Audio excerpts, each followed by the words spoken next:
Greetings, Bible nerds!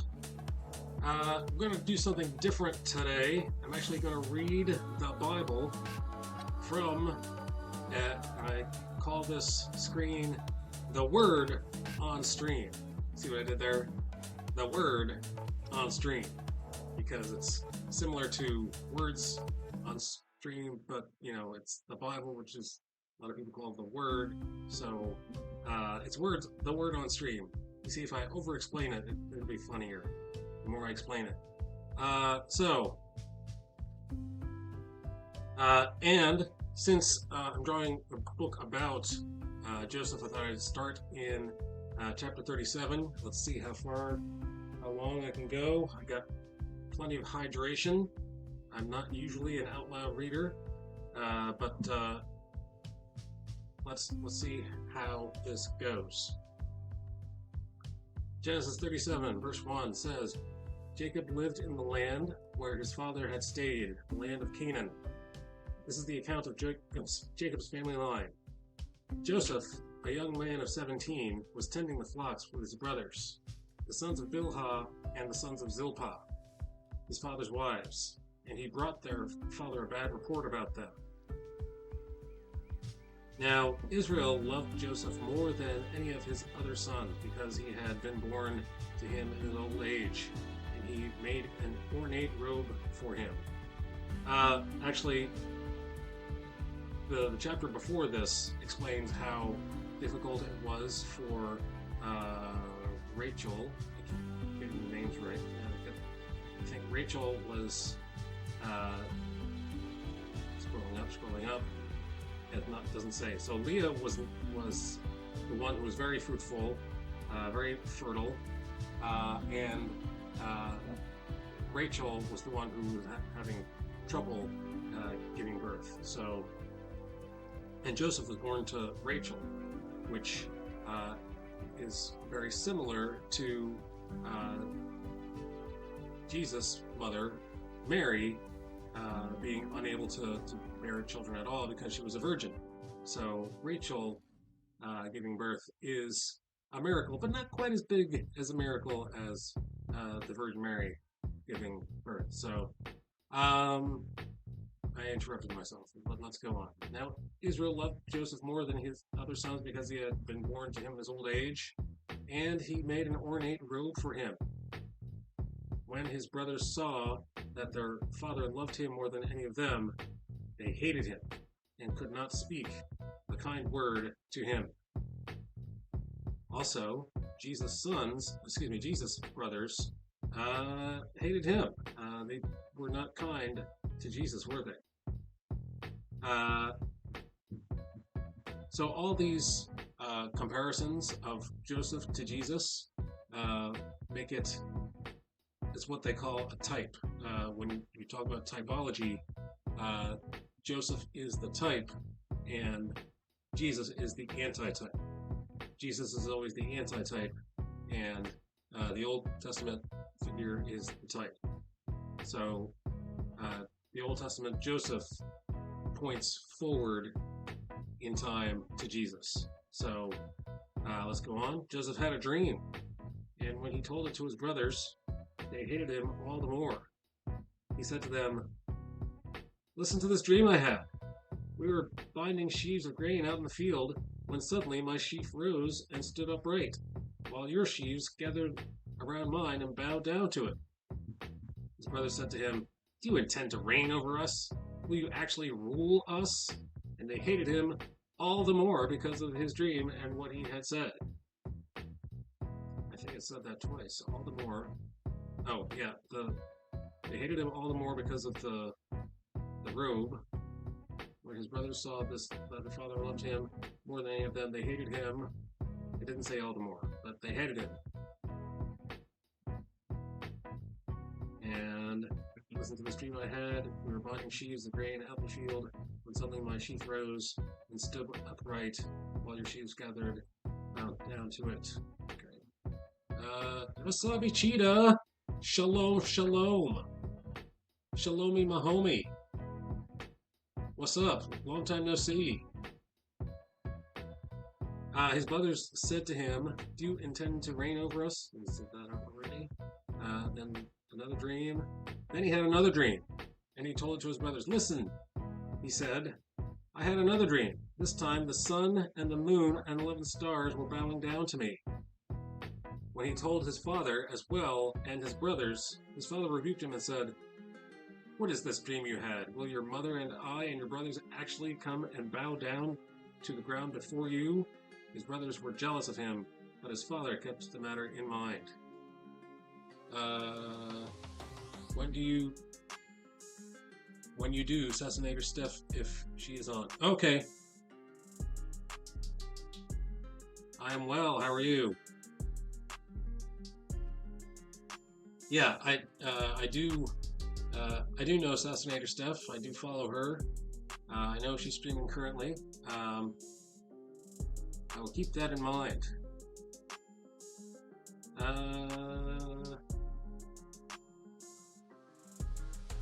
Alright, here we go, right here. Now his brothers had gone to graze their flocks near Shechem, and Israel said to Joseph, "As you know, your brothers are grazing their flocks near Shechem. Come, I am going to send you to them." "Very well," he replied. So he said to him, "Go and see if it is well with your brothers and with the flocks, and bring word back to me." Then he sent him off to the valley of Hebron. Dum, dum, dum. I wonder where I got that from. Dum, dum, dum. I've been watching too much Flat Cat Dapper Pastor. Or maybe not enough. When Joseph arrived at Shechem, a man found him wandering around the fields and asked him, "What are you looking for?" He replied, "I'm looking for my brothers. Can you tell me where they are grazing their flocks?" "They have moved on from here," the man answered. "I heard them say, 'Let's go to Dothan.'" So, doing my research for this book, I learned that it is a 3 days walk to Shechem, and also it is even further walking to Dothan. So I'm pretty sure that Joseph was not happy that his brothers were not in Shechem where he expected them to be. So he probably left in a huff. So that's why I drew him mad, going away mad from Shechem off to Dothan. So Joseph went after his brothers and found them near Dothan, but they saw him in the distance, and before he reached them, they plotted to kill him. "Here comes that dreamer," they said to each other. "Now come, let's kill him and throw him into one of these cisterns, and say that a ferocious animal devoured him. Then we'll see what comes of his dreams." So, if you go to Wikipedia, and if you search for Dothan, and you search for cisterns, let's see. I'll give you a visual aid. Let's see if I can give you a visual aid.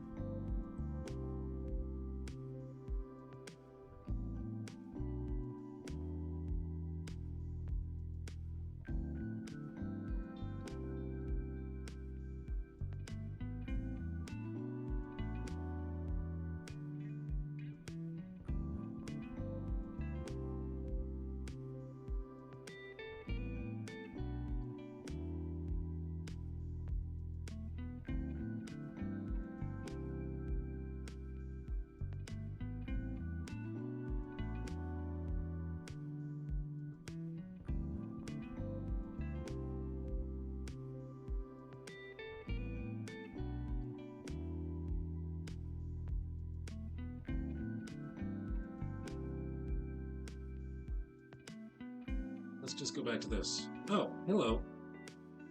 Here we go.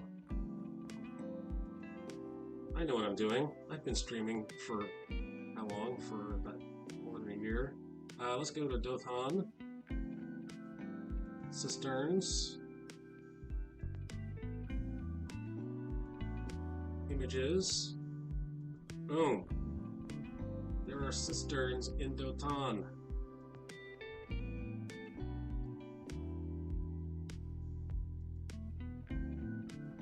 Looks like that's a modern machine there. right next to that old ancient cistern. I think that's one of the photos. I'm quite certain that's one of the photos that I used for reference to draw one of the cisterns. And what else? We got this one. This one here. There we go. So these cisterns really exist in Dothan. And by the way, if you look at the bottom right-hand corner, that photo was taken by Pharrell Jenkins, father of Dallas Jenkins, creator of The Chosen. Let's see. So they went to Dothan, but they saw him in the distance, and before they reached him, they plotted to kill him. Here comes that dreamer, they said. Let's kill him and throw him into one of these cisterns. They say that a ferocious animal devoured him. Then we'll see what comes of his dreams. When Reuben heard this, he tried to rescue him from their hands. Let's not take his life, he said. Don't shed any blood. Throw him into the cistern here in the wilderness, but don't lay a hand on him. Reuben said this to rescue him from them and take him back to his father. Reuben is the oldest, so Reuben would have been the one who's responsible for Joseph's life. And not only is he the oldest and the one who is responsible, if he makes Daddy mad, he's going to take his inheritance away from him. So Reuben had the most to lose if something happened to Joseph. So that's why he's taking this stance. Let's not kill him. Let's just teach him a lesson. So when Joseph came to his brothers, they stripped him of his robe, the ornate robe he was wearing, and they took him and threw him into the cistern. The cistern was empty. There was no water in it. Another thing that just came to mind. So if you look in the footnotes of the ornate robe, I don't see any footnotes here, but it was not necessarily a colorful coat of many colors, but other translations say it's a coat with sleeves, a robe with sleeves. So the longer the material, the more material you use, the more expensive the robe is. Therefore, it's more expensive. Also, it was not just any robe, it was characteristic that time and place that you give your the Behor, your oldest son is the Behor, and Joseph was not the oldest son, but he was the firstborn son of Jacob's favorite wife. So Jacob wanted to marry Rachel first, but he was tricked into marrying Leah.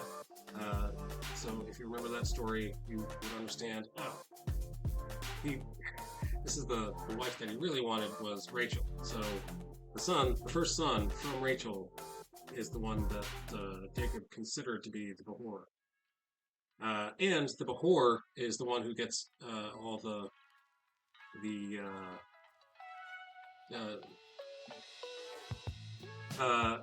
so Reuben thinks that he should be the Behor because he was the firstborn at all. The oldest, he was the firstborn to either wife, but Joseph was the firstborn to the favorite wife. So, yeah, Wasabi knows what I'm talking about. Let's see. So, as they sat down to eat their meal, so when Joseph came to his brothers, they stripped him of his robe. I read that already. So when they sat down to eat their meal, they looked up and saw a caravan of Ishmaelites coming from Gilead. Their camels were loaded with spices, balm, and myrrh, and they were on their way to take them down to Egypt. Judah said to his brothers, "What will we gain if we kill our brother and cover up his blood? Come, let's sell him to the Ishmaelites, and not lay our hands on him.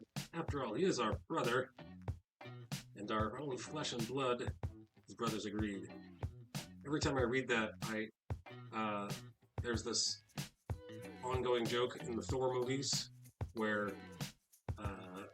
Loki is called, "You are my brother," and then Thor will say, "Half brother," and then it goes back and forth.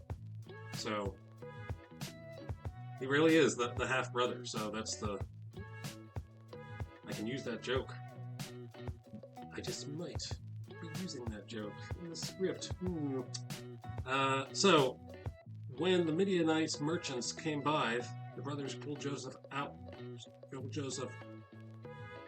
out of the cistern and sold him for 20 shekels of silver to the Ishmaelites, who took him to Egypt. You like that, Wasabi? Does that approve? Do you approve of that? So here's something that I might possibly take this with a grain of salt. So he was sold for 20 shekels of silver, just like Jesus was sold for silver. Now, you might think that maybe inflation, maybe 20 shekels of silver became 30 shekels of silver by the first century. I don't know about that. That's a long time. How many centuries are we talking about? We're talking about 14,000 BC, I think, is when this was written. So that is some inflation rate. But anyway, they were both sold for silver.